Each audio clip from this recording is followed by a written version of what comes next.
Next up in this little mini series, we're going to take a look at a quite obscure genre of shoot 'em up. That's the isometric 3D shooter. This is usually considered quite obscure because the games are excruciatingly difficult, and the most famous game in this genre is probably Zaxxon by Sega in the arcades. This game is definitely influenced by that and was originally released by English Software, re-released by Mastertronic. It's called Leviathan. So here's the front cover, and like most Mastertronic Plus releases, the artwork's been redone for this release, although it does bear some resemblance to the original game's artwork. Got the logo at the top there, which is quite nicely done with a kind of metallic sheen on it, and we've got a spaceship shooting some little planetoid asteroid things. And on the spine we've got the logo and indication that it was a $2.99 price release. And on the back, unsurprisingly, we've got some screenshots which show, as mentioned, it's an isometric style game. That one in particular looks a hell of a lot like Zaxxon. And the blurb says, an awesome space game inspired by the ZZ Top video Rough Boy, featuring scrolling landscapes, perspective graphics, cannons, flak machines, etc, etc, etc. First game I'm aware of that's been inspired by a music video, although maybe not. Just thought of Chiller, also a Mastertronic release, which was obviously inspired by Michael Jackson's Thriller. And inside we've got the instructions. The introduction says Leviathan takes you 33 seconds into the future, where pop videos inspire crazy fantasies in the minds of ordinary people, blah blah blah. And it looks like there are actually 3 games to play, or 3 levels to load on this. You've got the Master Program, which is the Moonscape, and also Cityscape and Greekscape, which implies that this is some kind of a multi-load.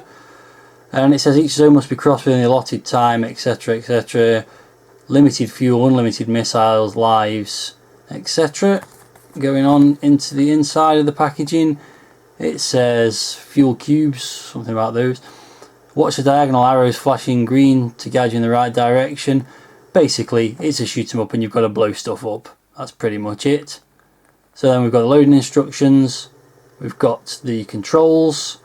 These ones worry me a little bit. When the fire button's pressed, you've got change direction forward or speed up, change direction backwards or slow down and roll. That suggests you must be firing constantly, otherwise how do you fire? And also there's a little bit of a sort of diagram of the sort of score display. So you've got all the time remaining, number of lives, etc, the usual sort of stuff. As you can see there, it's copyright originally released by English Software, and that's the instructions. Here we have the loading screen. As you can see, it's the original English Software loading screen with the copyright in the corner there, and basically it's pretty indicative of what's going to go on in the game. You've got a planet, you've got a spaceship blasting away at it. That's pretty much what it's all about. So the game loads, and this is the title screen that you're presented with, which is very extravagant. We've got some very nicely done kind of bouncing 3D looking cubes. We've also got a logo which is cycling through the colours, which looks quite nice, saying Leviathan. We've got some scrolling text that tells you that the Leviathan is by Michael Headley, and we've also got the English Software logo sort of wibbling backwards and forwards. We've got sort of copyright information there as well. Very nicely done, but actually serves no purpose other than to give a quite impressive introduction to the game, and as soon as you press fire, that's gone forever. You'll never see that again during this review. So as you can see, there are various menu options on the main title screen, which has now got a nasty background colour of brown. You've got game options, which is to load Master Program, which is what I've already done. You can also load 2 different other landscapes, which I'm not going to do right now, and you can commence play. And there's a bit of copyright information there, and the music carries on as well, but let's get on with the game now. So to commence play, no music in the game, which is a bit of a relief because that was quite full on. So as already mentioned in the introduction, it is a Zaxxon clone. There's one particular difference, however, which is that when you turn left and right, you don't sort of tilt left and right, you actually do turn left and right, which is an interesting design choice, which I don't agree with. It makes it pretty difficult. Also, you'll see that enemies appear on the screen quite rapidly. This is pretty tricky, this game, to say the least. Lots of enemies flying around trying to shoot you. There's also these kind of chimneys pumping sort of bright green gloop up into the air, which that also kills you.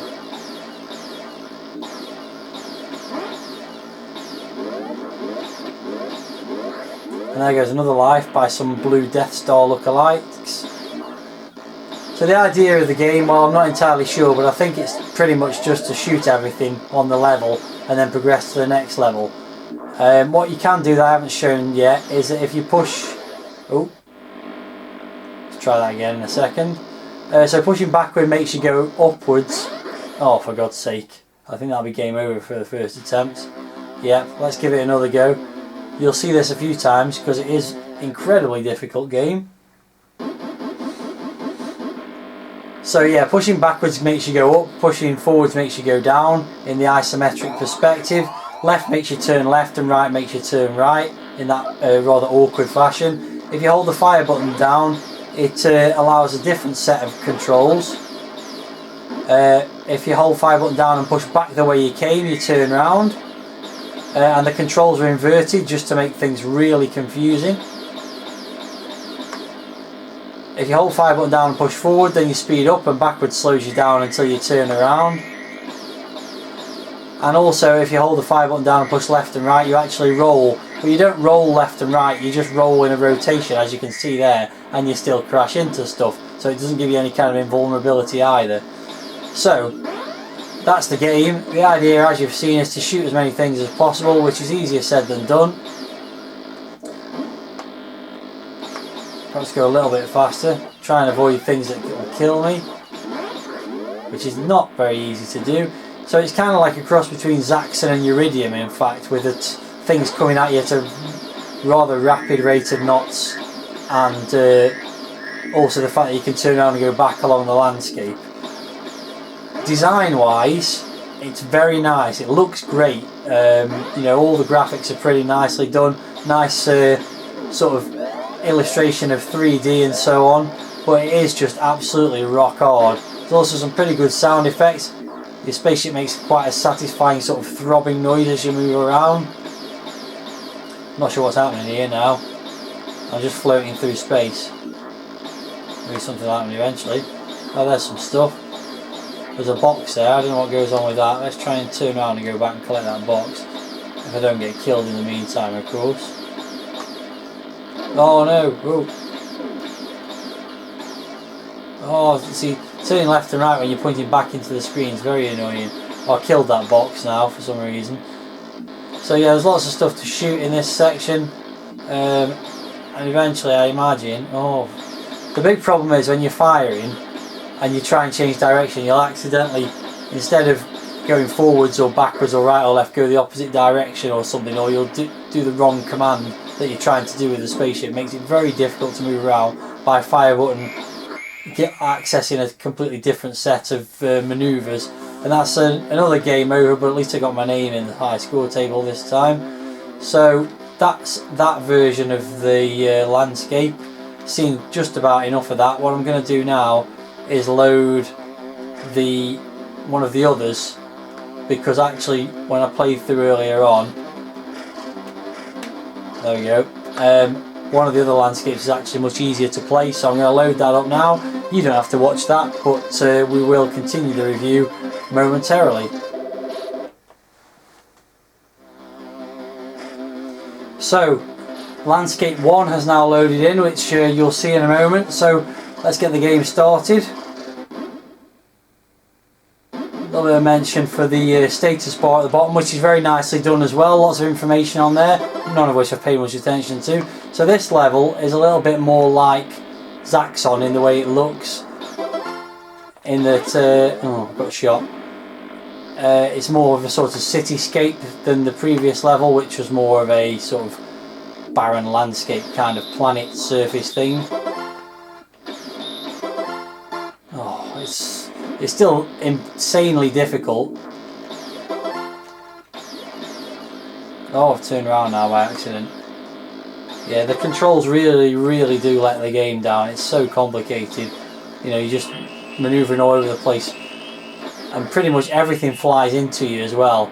You're probably supposed to fly under it or something, I don't know. So this again level looks very nicely put together. You know, the graphics you can't really complain about at all, and the sound and everything, presentation wise, it's pretty cool. It's just so damn difficult. Oh, they're flying over the top of me there. That is handy. So let's get a bit of speed up and see what else we can find further down the landscape. Probably things that I'll just crash into, but... Whoa! Oh, I just flew through that, completely through a brick wall! Ridiculous. Here comes some more things, which will probably come back around and kill me in a minute.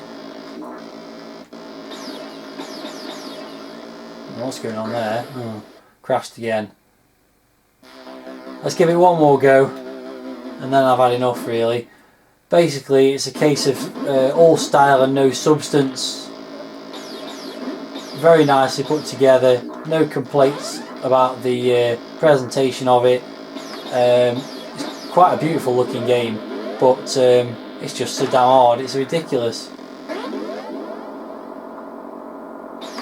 There's probably some strategy involved in playing the thing, but I haven't worked it out. Just trying to see if I can get a little bit further along the landscape. Oh. Turning is just disgraceful. There's just no point to it because there's never anything to shoot on the right and left hand side of the screen. You just want it to bank left and right rather than actually rolling left and right like it's doing there. Oh, I've flown into that now. How ridiculously annoying.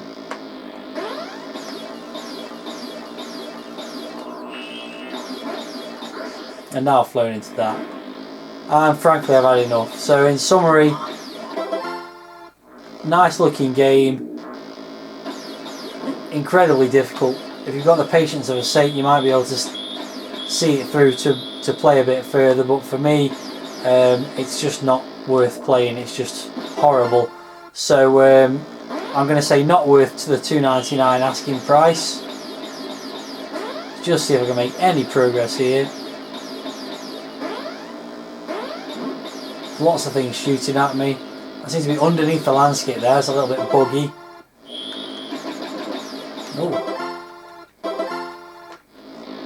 Oh, I've turned around. And it continues my hatred really of any games involving the isometric perspective. I just don't think they add anything to the gameplay. This would be much better game if you just went straight up or straight across the screen. So I've got one life left I think, and I am doing my best go so far, but I think that's just come to an end. Yeah, so that's it. I'm not even going to bother putting my name in.